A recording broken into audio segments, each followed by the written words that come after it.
Karena menurut saya bansos ini adalah kewajiban negara dan rakyat berhak mendapatkannya. Tapi kita punya problem, ada data yang tidak valid, ada cara penyampaian yang tidak benar, ada protes yang kemudian tidak terverifikasi atau terrespon dengan baik. Bagaimana tata kelola bansos agar satu tidak saling klaim, dua bisa tepat sasaran. Yang disebut sebagai bansos adalah bantuan untuk si penerima, bukan bantuan untuk si pemberi. Kalau penerimanya membutuhkan bulan ini, ya diberi bulan ini. Kalau dibutuhkannya 3 bulan lagi, ya 3 bulan lagi. Itulah yang disebut sebagai bansos tanpa pamrih. Pemberian bansos ini harus tepat sasaran. Dan mekanisme pemberiannya melalui jalur birokrasi.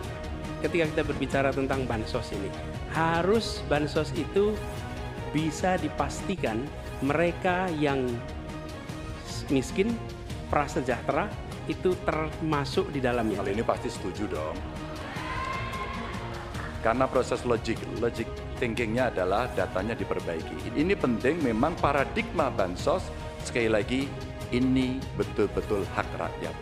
Tugas negara dan pemerintah adalah memastikan itu, bahwa ini adalah tepat sasaran dan tepat waktu.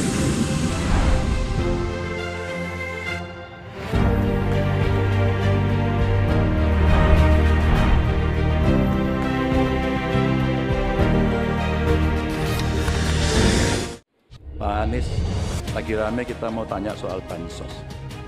Karena menurut saya bansos ini adalah kewajiban negara dan rakyat berhak mendapatkannya. Tapi kita punya problem, karena banyak klaim yang diberikan seolah-olah ini bantuan orang per orang atau kelompok. Padahal kita masih punya. Ada data yang tidak valid, ada cara penyampaian yang tidak benar, ada protes yang kemudian tidak terverifikasi atau terrespon dengan baik. Ini yang menjadi pertanyaan saya kepada Pak Anies adalah, menurut Pak Anies kira-kira bagaimana tata kelola bansos agar satu tidak saling klaim, dua bisa tepat sasaran, tiga tidak menimbulkan kecemburuan-kecemburuan, sehingga inilah satu harapan yang betul-betul bisa diterima oleh rakyat. Silakan. Masih ada waktu Bapak? Cukup. Kami persilakan calon presiden nomor urut 1, Bapak Anies Baswedan, menjawab pertanyaan yang disampaikan oleh calon presiden nomor urut 3, Bapak Ganjar Pranowo. Waktu Bapak Anies 2 menit dimulai saat Bapak berbicara. Ya, terima kasih Pak Ganjar. Pertama, kita harus menyadari bahwa yang disebut sebagai bansos adalah bantuan untuk si penerima, bukan bantuan untuk si pemberi. Karenanya, dia diberikan sesuai dengan kebutuhan si penerima. Kalau penerimanya membutuhkan bulan ini, ya diberi bulan ini. Kalau dibutuhkannya 3 bulan lagi, ya 3 bulan lagi. Tidak usah dirapel semuanya. Oke? Dijadikan sebagai sesuai kebutuhan.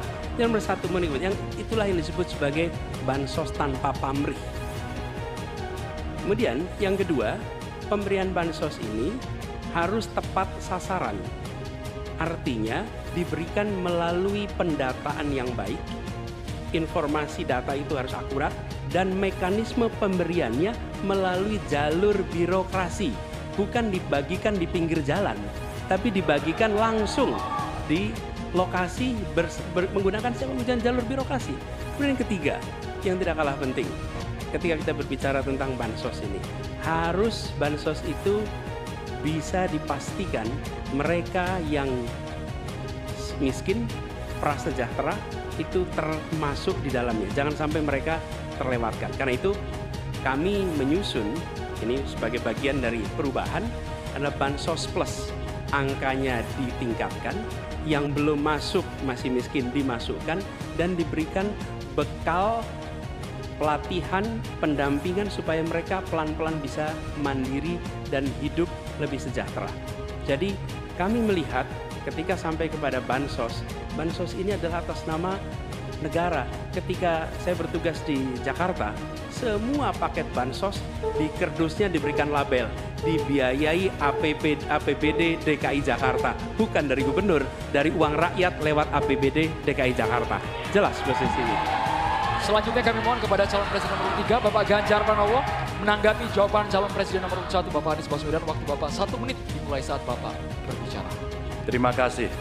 Ya, kali ini pasti setuju dong. Karena proses logic thinkingnya adalah datanya diperbaiki. Ini yang pernah kita lakukan, dan ketika kawan-kawan KD sudah bersusah payah, diberikan ke atas, balik lagi pada data yang sama. Seolah-olah kita abai pada soal data ini, sehingga betul-betul bansos yang diberikan, yang rencananya tadi menurunkan kemiskinan, mengurangi gap, menurunkan kemiskinan oke ternyata, tapi gap tidak. Berapapun besarnya, gapnya tetap tinggi. Ini menarik dan kami punya data yang kita bisa baca, dan tentu saja ini penting. Memang paradigma bansos, sekali lagi, ini betul-betul hak rakyat. Tugas negara dan pemerintah adalah memastikan itu, bahwa ini adalah tepat sasaran dan tepat waktu. Tadi yang disampaikan betul. Dan kami berusul bantuannya ganti aja deh, bantuan kesra. Karena tugas negara itu menciptakan keadilan sosial, bukan menciptakan bantuan sosial. Waktunya habis Bapak. Sekarang Bapak Anies Baswedan untuk langsung menanggapi jawaban dari Bapak Ganjar Pranowo. Waktu Bapak 1 menit dimulai saat Bapak berbicara. Mohon tenang hadirin sekalian. Ya, terima kasih Pak Ganjar. Dan yang dibutuhkan juga Pak Ganjar, kita harus mulai memikirkan opsi bahwa bantuan itu bisa berbentuk cash transfer, mengurangi potensi korupsi dalam pengadaan barang. Karena kita tahu pengadaan bantuan sosial itu pada satu sisi memang membantu, sisi lain ini memberikan usaha pada justru usaha-usaha raksasa, karena yang diisikan di situ adalah produk-produk dari perusahaan-perusahaan raksasa. Dan ini yang menurut saya harus koreksi. Bila bantuan itu diberikan langsung dalam bentuk cash, ini salah satu yang perlu kita pertimbangkan. Mereka langsung gunakan sesuai dengan kebutuhannya. Lalu yang soal data ini sesungguhnya bisa dikerjakan bersama-sama. Kami pernah lakukan di situ, pasti sama nih wajar, berikan kepada RT RW, mereka musyawarah mencocokkan siapa dalam daftar itu yang benar, siapa dalam daftar yang keliru. PKK, LMK, kemudian Karang Taruna, RT RW, mereka bisa membantu. Datanya akurat, dananya dipakai sesuai kebutuhan.